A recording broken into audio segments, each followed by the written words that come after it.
Hello students, in this video we will see one of the most important theorem from mathematics, that is a Taylor series representation of given function.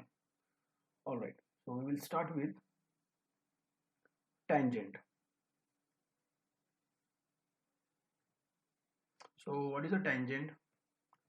So look at here, this is our curve which is sin x plus cos x, and this red line is a tangent at x is equal to a.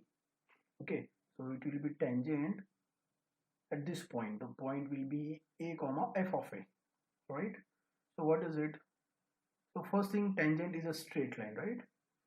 And what we are doing here, so you can see here, for a very small neighborhood of this point, red point here, the tangent and the curve, they are overlap with each other, right? That means tangent gives us approximation for a curve for a very small region, right? So approximating a curve at point a comma f of a by a straight line, and that straight line is what? A tangent. Now how to find that tangent? So it is a straight line, therefore y is equal to mx plus c beats equation. Now we have to find values of m and c. So as for a small region, f of x is going to same as y, that is a straight line mx plus c. So we will equate that f of x with mx plus c, and then at x is equal to a, what will get? Ma plus c, which implies c is equal to f of a minus ma. So this is how we got value of c. Now let us differentiate this f of x. So it will be m, and which implies m is equal to f dash of a. Put x is equal to a, so we will get m, which is f dash of a, and therefore we got values of m and c. So put those values here in this equation of line. So y is equal to f dash of ax plus f of a minus ma. Again, what is m? Which is f dash of a. And when we rearrange these terms, we get y is equal to f of a plus x minus a into f dash of a. This is what a tangent to the curve at point a comma f of a, which is a straight line approximation to the curve for a very small neighborhood of this point here, this red point. All right, but see what happened here. So ultimate aim here is we are approximating curve by a straight line, but see sorry, if the curve is itself a straight line, then you will get a very good approximation. All right, the straight line itself will be the tangent for that straight line. But see, for a curve, straight line is not giving us a very good approximation. It is giving us approximation only for a very small neighborhood of this point, and after that you can see there is so much variation, okay, so much difference between the tangent and the curve. So what can be done? So what if we approximate a curve by another curve? We will approximate this curve by some other curve and see whether we are getting a more good approximation or not. For example, let us try to approximate this curve, the blue curve, at same point, but now by taking a parabola. So see, here you can see we are approximating this point at straight line, but now see, if we approximate at that same point by parabola, you can see for a large region they are coincident. All right, compared to this previous one. If you approximate it by some other curve, you can see again there is a large region where they are coincident, even for with different curve. So there are so many different curves. By using them we can approximate our original curve at some point. And see here there is also a very good region, okay, almost this whole region we are getting, they are overlapping, the red curve and the blue curve. So let's see how to approximate a given curve by different curves. And one more thing here is all these curves are a polynomial curves. Even a straight line is also a polynomial curve. So we are just going to generalize it. Straight line is a first degree polynomial curve. So we will generalize it for second degree, third degree, and so on, higher order polynomial curves. So approximating a curve at same point a comma f of a by a parabola now. So this is a parabola, or you can call this as a second degree polynomial curve. Y is equal to a naught plus a1 into bracket x minus a plus a2 into bracket x minus a square. The only thing here is instead of taking powers of x, we are taking powers of x minus a, and that because we want to approximate it at a point a comma f of a. All right. So x, our x coordinate is a, and therefore here what we are doing, we are approximating it by this parabola a naught plus a1 into bracket x minus a plus a2 into bracket x minus a square, where we have to calculate these values of a naught, a1 and a2. Now how to calculate these values?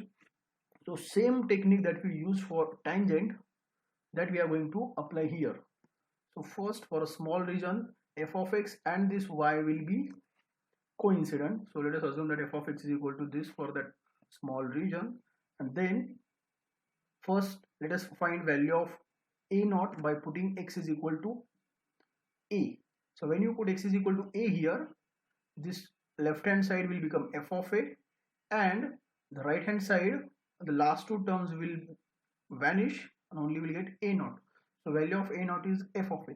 Similarly, to find value of a1, we will first differentiate this f of x. So f dash of x is equal to this. Now put a is equal to x is equal to a. So when you put x is equal to a, the second term will vanish and we will get a1 as f dash of a.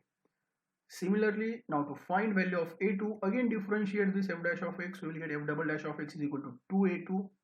Now put x is equal to a and you will get value of a2, which is 1 by 2 f double dash of a. Now once we got all these values, we just have to put these values in this equation of parabola. So y becomes this, and this is called as a Taylor polynomial of second degree. This is a Taylor polynomial of second degree. So what can you say about tangent line? So tangent is nothing but a Taylor polynomial of first degree, and we have generalized it for a second degree now. And look at here, we can rewrite this as the Taylor polynomial of second degree as f of a upon 0 factorial, because we know that 0 factorial is 1. Here f dash of a upon 1 factorial, right? There is 1 in the denominator, so that we can write as 1 factorial, and this 1 by 2 we can write as 1 upon 2 factorial. So this is just, we will see later on why we are doing this. Okay, now what we got here, so here we will get a parabola, approximating parabola to this blue curve, and we can see for a considerable large region, parabola and the curve are approximating. So we got better approximation here by taking second order Taylor polynomial. Now same thing we can do for third order polynomial also. So here we are approximating curve at same point a comma f of a, now by cubic polynomial. So there is only one extra term, and see, we will calculate values of a naught, a1 and a2 exactly same as what we did in previous for finding what was that, parabola. Okay, so same we will find values of a naught, a1 and a2, and only thing for finding value of a3, we have to again differentiate this f double dash of x, so that will be f triple dash of x, which is 3 into 2 into a3, and therefore a3 is 1 by 6 f triple dash of a. And now we will put all these values of ai's in this equation of y, so we will get Taylor polynomial of third degree, which is this here, where the first three terms are exactly same as the previous parabola, only we got this extra term here, and now you can see here 1 by 6 we are writing as 1 by 3 factorial. So what is happening here? So we are getting one pattern here, 0 factorial, 1 factorial, 2 factorial, 3 factorial. So this will help us when we generalize it. All right, so By using this Taylor polynomial of third degree, we can see we will get this approximating curve, the red one, and see for a very good region we are getting approximation, and that is also very good approximation. At least you can see from this point 0, 0 to up to this point around 2. Okay, they are almost overlapping with each other. So you can see here as we are going increasing degree of this approximating polynomial, we will get better and better approximation. If you find a polynomial curve for fourth degree, Taylor's polynomial of fourth degree, that will give us a better approximation than this. Fifth degree will give you more better approximation than the fourth degree, and so on. As you go on increasing, you will get better and better approximation for a given curve. So we are getting polynomial approximation for given curve. So basically Taylor series gives us a polynomial approximation for given curve. Now how to generalize it for nth degree? So this is a Taylor polynomial for second degree, and notice a pattern here. F of a upon 0 factorial, f dash of a upon 1 factorial into x minus a raised to 1, 1 upon 2 factorial f double dash of a x minus a square. So what you observe here, look at here for this term, there is 1 by 2 factorial in the denominator, f double dash of a again 2, and the power of x minus a is also 2, right? For this term 1 factorial f dash of a x minus a raised to 1. What you can say about this? 0 factorial in denominator, f of a means what? It is a 0th derivative. So 0th derivative and x minus a raised to 0. Similarly for third degree polynomial, look at this last term, 1 upon 3 factorial f triple dash of a x minus a cube. So how will you generalize this for nth degree?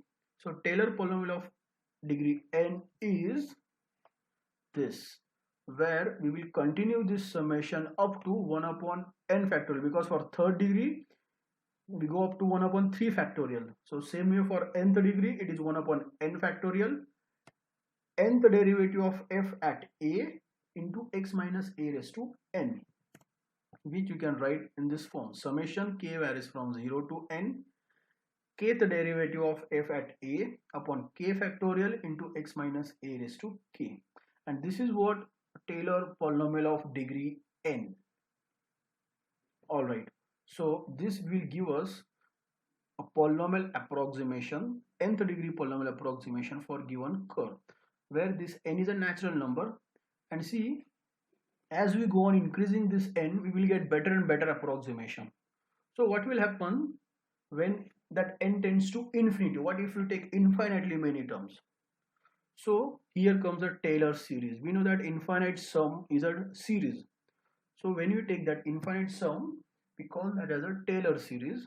So, so we have this Taylor polynomial of degree n. Now let us take limit n tends to infinity. So in that case, we will get this f of x as this summation where this n is infinity now. That means we are taking this sum of infinitely many terms. And look at here, we are calling that as f of x. So what is happening here? As n tends to infinity, the polynomial curve by which we are approximating and the original curve, they becomes same. That means this right hand side, which is infinite sum or a series, this series basically converges to that function f of x. This f of x is our blue curve and this right hand side is our red curve. And what is happening here? They are both equal. So as n tends to infinity, this series becomes convergent series, and this converges to f of x. All right, and therefore that means what happened here? So given any function f of x, not any function, that function has to be infinitely differentiable first, because we are differentiating it infinitely many times. Look at here, k varies from 0 to infinity, and this is what kth derivative of f at a. So that series has, that function has to be infinitely differentiable at this point a. All right, so what we get here, f of x is equal to this infinite series, and this is what our Taylor series is. So this is what a Taylor series representation of f of x about point x is equal to a.